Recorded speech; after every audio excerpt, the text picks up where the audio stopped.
Right, so hello, I'm here at the Guildhall with Barry and Ross from Atlantic. Yeah. How you guys doing? Yeah, brilliant, man. Very well, yeah. Very well. It's getting quite close to the tour now, isn't it? You've only got a few dates left in the UK at least, haven't you? This is our penultimate gig in the UK. Yeah, we've got one more, a couple of days in Cambridge before we...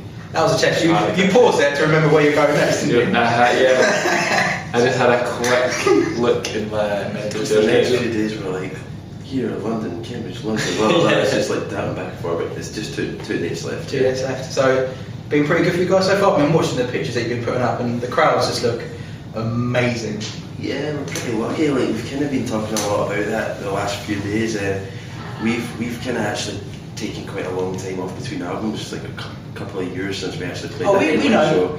And it wasn't. The thing is, it wasn't intentional. We just kind of kept touring, then we were going to new places, and then, you know what it's like. Things just kind of take longer than you expect them to take, and we're just so lucky that people have stuck with us. You know, we've got a lot of new people as well that have heard about the band, and all the shows have been the same size as they were the last time, and there's been more people coming. So it's like. That's what you go for, isn't it? Yeah, but it's not. It wasn't necessarily going to be as simple as that. You know, when you take a while off, people move on and do things. But we've been pretty lucky. Yeah. So because I'm assuming in the studio, that's when you have your first listen back to tracks. Mm-hmm. When you first listen back to Heart and Soul, did you kind of all just sit back and go, yes, this is the audio version of kicking someone in the face? Just that riff when it kicks in, it's just like, yes, this is the one. Yeah, I think we all knew it was a special song for us. It was one we all instantly really gravitated towards in terms of it's definitely going on the record. It was that actually came in the second spell of the albums. We did the album split across two places, and that was the first song that we did in the second session in this crazy place called the Topanga Canyon in LA, and we instantly just it was kind of like we just felt rejuvenated, and that was a song that came out of Sam first and then us collectively, and it just felt really good, and it kind of revitalised the whole album and stuff. So yeah, that riff is killer. Yeah, but not just the song, just like the whole writing of that song is like a real special turning moment in the album's like process for us. Yeah, so it's been like pretty much I think the most successful thing in like our band's ever done. It's kind of opened us up to like so many more people, and yeah, it's pretty. So how are you going to recapture that moment then? Do you actually know what you did differently to make that? Do you know, yeah, actually we do. Like, what we did differently is that we worked in a completely different way for that song. We didn't actually. We played the song together in a room, but when we were actually recording the song, we kind of started with one thing and we kind of layered things up. But usually, in pre-production for the rest of the album, we got the song together and then we'd record the drums, the bass, the guitar, you know, the classic order of things. But with that song, it wasn't like that. It was actually the guitars went down, the rhythm guitar, and then we just kind of pieced things in, and the bass was actually one of the last thing that went on. You know what I mean? So we just did like stuff in a kind of fresh way, and I think because it was a fresh thing, it sounds like that. You know, it sounds like a bit of a departure. It just sounds fresh and exciting for us. So next time, start with the vocals and then work backwards. So it's just the next time, instead of doing like the classic thing, we'll just push ourselves in a different direction and make sure that we don't ever just do the same thing again. Yeah, it's basically anytime we remove ourselves, it seems to be from our comfort zone. It just inspires different facets of the band and pushes different buttons, and it makes you maybe think of things from a different perspective or from outside the box, and gives you a different slant on what you're looking at. So that was your maiden voyage into writing guitar parts with a guitar and random tuning. It was, yeah. Yeah, that was something that Jack Knife did. Yeah. It was just a fresh way of working. I think it sounds like that. So. Right, I always try and do something a little bit different towards the end of interviews. So here I have A and B, two sets of questions, of which one are serious and one they're not. It's like this. So pick A or B to just decide which questions you are going to get. Good choice. I think I'm going to go with B. Going with B. Alright, let's see if you've got the serious questions. Or the not so serious ones. Drum roll. You've got to decide. whether Yeah. this is our serious ones or not. Question 1.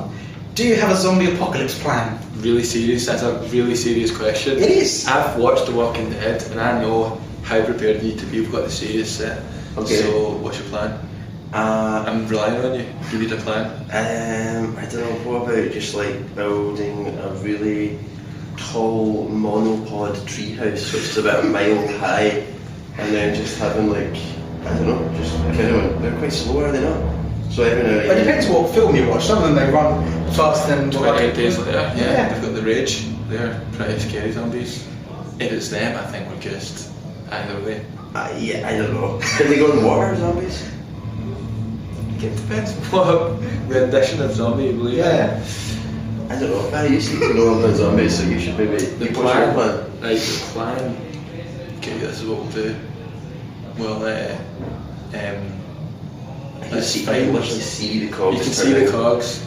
We'll need to find somewhere with all the things that we like. So I think we need to find like a really old-fashioned pub, kind of like they did in the Sound Pig. Sure, Oh, they do. yeah, And that's all so just good, yeah. chill out there, all Have a be nice get comfy, have a pint, some crisps, play some pool. It'll be great.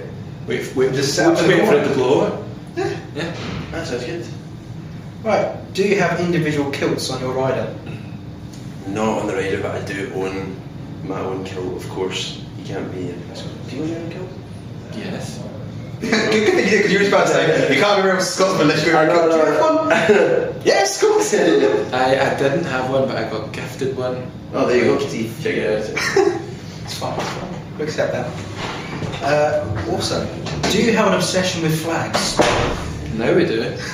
Yeah, it was actually the designer who did all the artwork for the record. One of the people that works with him actually turns out does have a flag obsession, and it just so happened that they were the person who's kind of in charge of our like kind of project.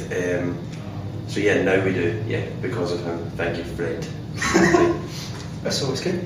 Right, we've only got 2 more questions, and the second to last one, so the penultimate one. This is the Southampton of questions. What does Santa wear for Twinmas?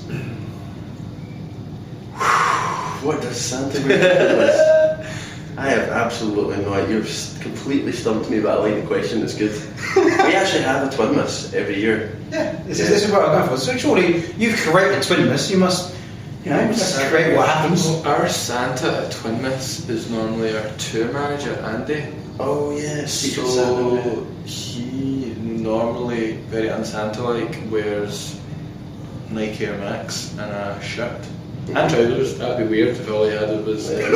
Just a shirt, some shirts and He look, trousers. Andy, see, the thing is, Andy looks like a really high level Hollywood movie producer exec kind of type guy. That's his kind of casual look, isn't it? Yeah, With totally. the unbuttoned shirt with sleeves rolled up and the Nike trainers. It's definitely missing the beard of Twinmas as well, though. Yeah, we'll get him to get it together for Yeah. Twinmas, yeah. I will stick one on him. Stick one on here, probably. Okay, right. Final question. Who would you rather take on in a fight, Batman or Iron Man? And this brings us to the end of the very serious questions. Batman. Surely. I think so. Because I've seen Batman lose, but does Iron Man lose? Iron Man's pretty arrogant. I feel like you could just compliment him so much that he would just think it was easy. Suit would fall off. And then he would take the suit off and it would be so casual, he would just kidney punch him. It's just Yeah. one. Yeah. Straight into the metal. Yeah, I don't know. Yeah, we'll go for I it. don't really want to fight either of them. No, probably neither would be a particularly good idea. No. I'll go for Iron Man. I think I could take him. I think Ross would batter either of them. Good going. Stick him up. Thank you very much. It's been awesome chatting to you. Thank I'm you. really looking forward to tonight. Ah, So, cheers. all the best. Cheers. Thanks very much, man. Cheers, thank you.